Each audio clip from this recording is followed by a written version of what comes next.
Alright, Elbusia for aha, Ghana TV. Your best sir, say, move subscribe to the channel and move from my drink chair, I will comment section.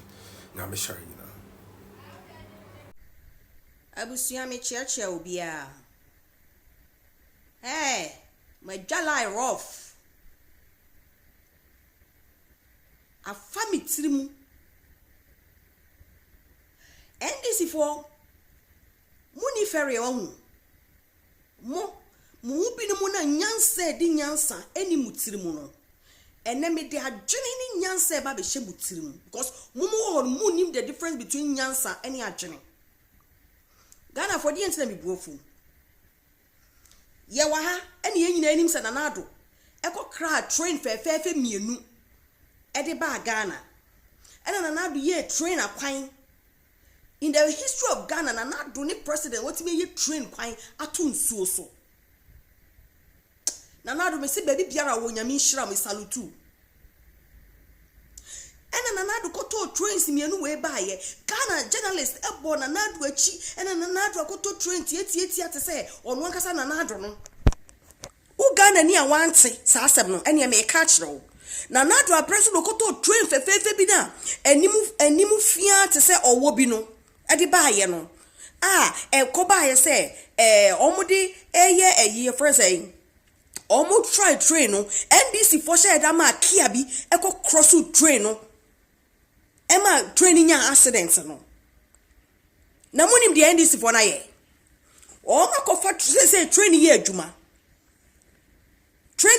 from Tema to Afienya enti NDC for nkwasiafo no emmoa no wo ma ko fa train no eye adwuma no and omako video and omode His Excellency John Dramani Mahama and you to asiye Mahama is the hope, he's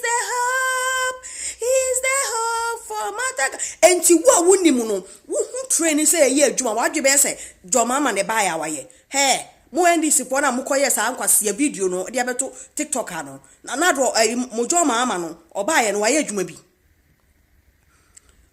waye adwuma bi waye train kwan bi anko okofa train edi esiso edi ama train aye adwuma mo andi se waye amufu se mo ye smart wo hu eya na mo adwene mo se mo ye smart mo ye intelligent mo fere ade te se mo de mo ntimi nye bibi emfa mo amo ankasa mo nani mo nyam hye mo nye but mo pese obi ya ade na mo beje enipa kwani mo nya me do nyame me ma people ye ma mun jina na do shine da ye ma mun jina na do shine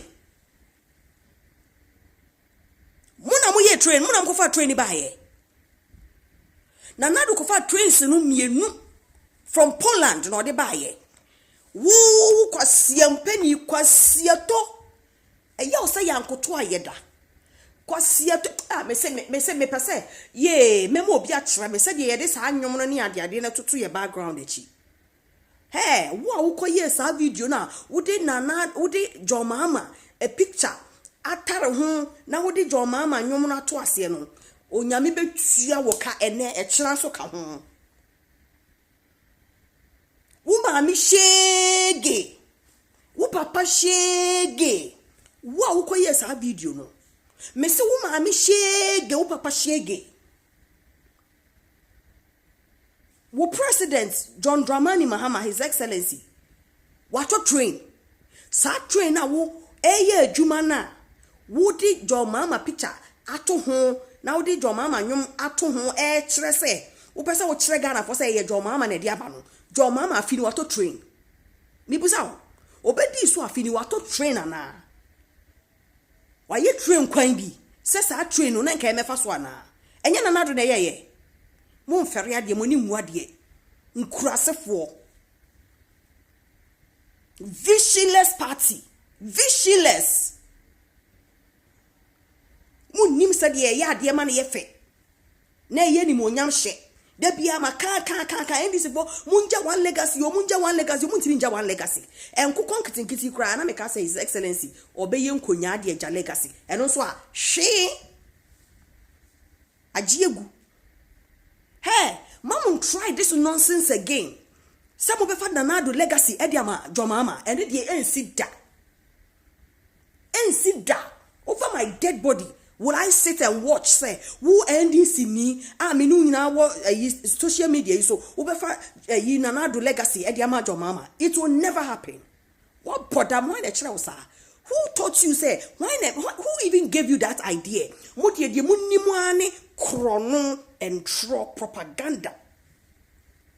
Now one kasa uko fa Nana do legacy akono we Edia koma Jomama man one ferry.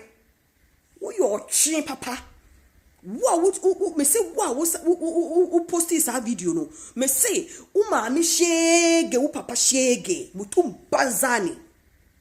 Why the catch now sir? Why the catch now sir?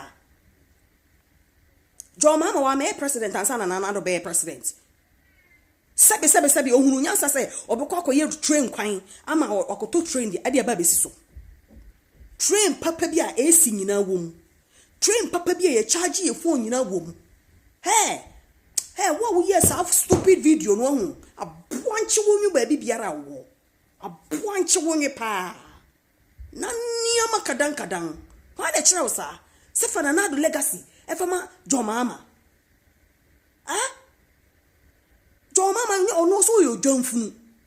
Se mo pe legacy a he, mo menka bibi nchira mo ndisi po. Mo pe legacy a, mo ankasa mo nkrake mo brains na mo fa bibi mra. Mo ankasa mo nkrake bibi Nana do ye bia wo no ade ni nyansa ne nimdie one ne vice president Baumia enche bia oba be MPP flag bearer eno mo criticize adwene no. Mo de muni adwene ni nyansa ye di create bibi won. Na mo de mbaba beji obi legacy enka yenu mu say no mu no yenu mu MPP fo aye kasa wo TikTok ano enka ye wu aponche wonye go and delete that video idiots what bowo dam papa wako fa train no e di Jomama enwuma to ase nti Ghana ni a onimu no na te so ohu ana na adwan ye ne se e Jomama ne de baaye onyame ntua wo ka onyame wontua wo ka train na mo se eye tietia te se Akufo-Addo na no ene mo de beje na do shine me so onyame ntua wo ka uma me shege butum banza dori manka wo kwase mpani kura wo posti sa video no aboa nche wonwe ene wo busua nyina aboa obi enhuhu enkeka obi mrentin fifre na wo bedi ai monkey the work babu the chop and see na china na Nadu legacy nyina ye be protected. We will protect na Nadu legacy for the party MPP nduru won shege puwa na bill siakwa why can't you go for na Nadu legacy never ma Jomama hey come on for one to form obedi bini ansa na wo yes a video obedi bini ansa na wo aboa kwai be na man for na Nadu anfa so Ghana ha no chanto e ma Ghana for ye mistake e beto abade ma NDC ai na ye nyina ye timu aye bre wo ko for na Nadu legacy wo join ne ba boa ponchi me aponchi wo yo fu yankasa wo post this video no wo na me de wo no idiot because ye ka se mun kasa ewo de ekoso wo man ni mu ye chichichichi nkrofo even the commissioner for Britain ekra de nanu atumu say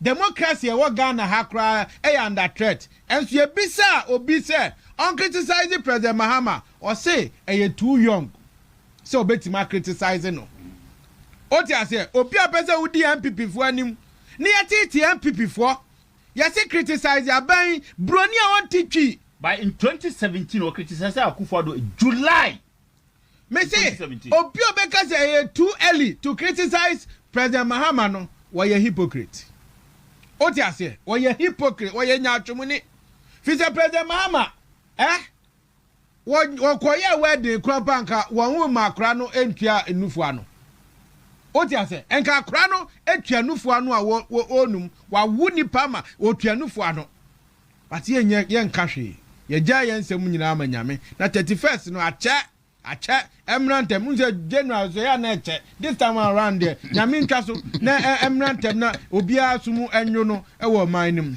Now Oheba Areho say you see a drone delivery. Drone. Just say two essential things on our health system, health service, health provision, health delivery, drones, and then the software. A doctor sent me pictures just now. Now, for that, you pile a good in the table, so no. All in the name of changing the software. I didn't know my cry. Yeah, you didn't run the brain and here for had to reach areas. Yeah, baby, a walk in grassy. Now, yeah, you didn't run the brain. We are all quiet because Aban Papa Abba. Ye closing it down. Yashante region, dear Ekahon. Volta region, dear Ekahon. Ye minister on carry. I'm here to draw a friend as zip line for ye 2 of my Muntimin deliver. Yeah, 3 centers. You. Yate, yan Kashim. Now, Bantimas and Subacha Sama or Kano. I think, say. The finance minister will be the letter, bro. Was it SenseTo Devel0p actual letter come up? We are president. And a president, Mama, we are there, bro. And now so the amount will be now on me responding. Yan is how. Obi actual letter, bro. Now the amount to force say, or me can was him. Sunday, you know. As SenseTo Devel0p say, my work can you did tomorrow. Me say next week, me call.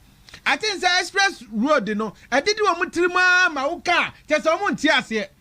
Omo person be reason with anybody because omo say omo ayi say ye ba be ye no. SenseTo Devel0p say ma work can say already no there's an intervention.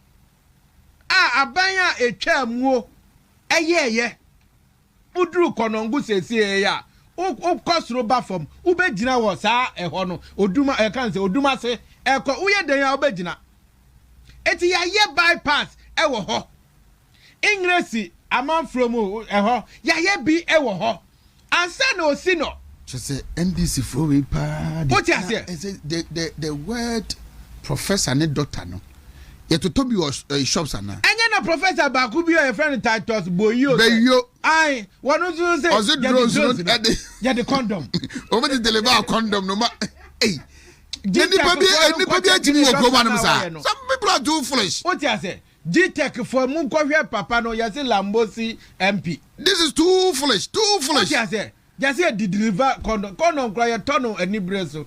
What you say? Who are abutrem any a talk condom? What you say? Who got talk condom? You turn abutre. Utimo be a ton in the area. Emergency things. Let me a cannibal crash radio. You said that Ben on what bona mania say. Me here, sad we. Never watch it. What you say? Now who cassette here because I know professor. Now what because I same way. What you say? It is a super chance what can I say? Already intervention there 70% completed, no. Yes, with 30 no. What you say? Now enter me emwa. Now case who abandoned completely. No cost starting new one. Enti ahona nyu obi kromo ana. Enya obi baby ono so tie. Eti ye ho kwan na ayeden. But I know say NDC there they have a record. So omo baby anu a enya de omo di quota trema egu Kumase Accra road kwaso. Here from 2009 ebesi 2012 na je emails wo ho. President Kufuor estate sa dualization bi wo ho. Omo hipu anwa ne dane mountain.